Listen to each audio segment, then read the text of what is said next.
Good afternoon. Let me talk about how, something called dependency. And this is something I've observed in Somalia.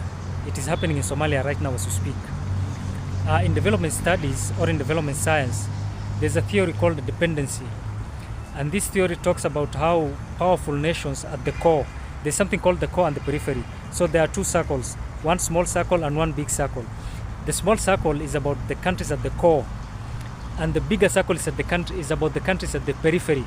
Now the countries at the core are the developed, is about the countries that are developed, like the G8 countries, like America, Britain, and all those other powerful countries, the colonialists, yeah. And the periphery is about the third world countries, all the global south countries. Now this is how dependency works.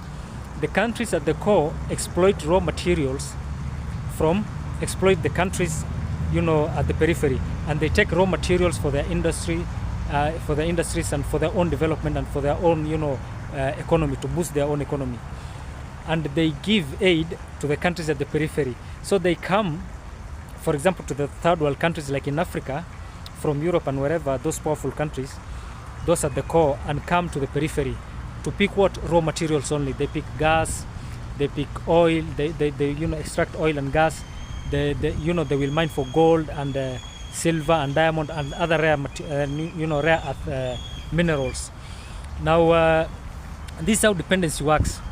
When they do that, they only bring aid to the countries at the periphery.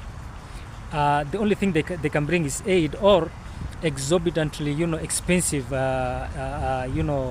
products from whatever they've mined, like let's say cars and other machinery. They will bring cars which are very expensive, and the periphery guys don't need it. The people in the world, in the third world countries. Now this is what is happening in Somalia. And let me first of all talk about the some kind of very special kind of history that Somalia has. Around 1973, or is it 74, a very bad famine famine happened in northern Somalia, in Somaliland, today Somaliland and Puntland.